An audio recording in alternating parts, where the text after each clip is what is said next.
Hi everyone, Taylor here with the Beta Angel Project, and as you should already know, I'm on a mission to look at the climbing research and see what kind of training ideas we can get from it.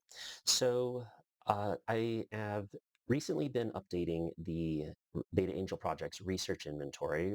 I'm up through 2021, even have some papers from 2022, and I wanted to give a quick check-in on that. As you can see from the research count here, the energy systems are starting to go a little on the higher side, and then we've got anthropometry after that, and then there was quite a bit on there from 2021, and then sports psychology. And then if you look on the left, this is sort of like by the main category. Sports psychology is pretty high right now, as is kinesiology. We're going to go today into the Beta Angel Project research inventory so you can see how it is that you can use it with a few example papers. So if we go over here and we go to the main website, betaangelproject.com, we go to menu and then go down to research inventory, you should see a list of categories here. And here are the main categories and the subcategories. First place we're going to go to today is going to be on the Association of Physiology and Technique. There was a very cool paper from 2019 I'm going to highlight by Watts et al. And this was normally this paper would be in a different place. It would actually be under movement and fluidity, but because they decided to look at energy expenditure as well, in addition to what they call a fluidity measurement. Think of fluidity as sort of efficiency, but efficiency is typically measured based upon what's going on inside the body, whereas fluidity is more measured on what's going on as outside the body and or sort of what you can take from looking from the outside, essentially. They usually use inertial measurement units, or you can do video analysis on this. So what this paper basically looked at was this measurement called the geometric index of entropy, and they wanted to see is there a way to identify when this uh, measurement starts to plateau. So when do you stop getting the gains from doing a route multiple times? And they found it was around 6 times. And so my question for you is do you ever notice you get on a climb, it's kind of submaximal level, do you ever notice that you could get back on it and you could make gains in your efficiency or your fluidity? And so that's the question that this paper asks. This was a very specific sample, 9 climbers, 511A to 12B, I believe. And so if you're more of a beginner climber, should you be getting on a route more than roughly 6 times? If you're an elite climber, does your geometric index of entropy start to plateau or even earlier on a submaximal climb? What if you're on a maximal level climb? This measurement, GIE, basically think of it about it as chaos for the hips, chaotic hips, moving back and forth. When do your hips stop being so chaotic? So let's move right along to another section of the website. We're going to go to energy systems. And first one we're going to look at is the critical angle, the estimation of critical angle in climbing. And I've done some recent video on critical force and work prime. And so basically this is a concept that helps us understand how long can you sustain climbing indefinitely versus when does it start to peter out. And this was an attempt to look at the angle of the wall. And what they found was that there is an actual critical angle, and 2 degrees above or below will change that. So the question will change the training adaptation. So the question is what training adaptation would you expect from being at a steeper angle versus, say, at a less steeper angle when it came to trying to push your ability to maintain yourself on the wall and kind of go indefinitely. So you can push that sort of like sustainable climbing threshold up. Have you ever tried this before? So this would be a place where you can, did you think that it would be something so small, a 2 degree angle difference up or down from this critical angle?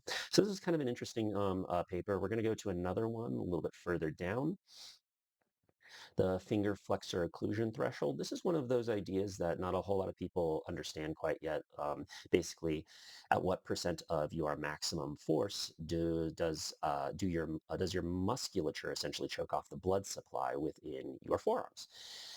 And I had always associated this as being roughly around 40 to 60% of MVC. This was a higher level group, so advanced and elite climbers, and the authors found it was around 65% plus or minus 9%, but I think they had it all the way between 45 and 75%. So it was a huge range. Now, my question for you is are there direct changes to this occlusion threshold? Can you ever push that up? And I'm still looking into this.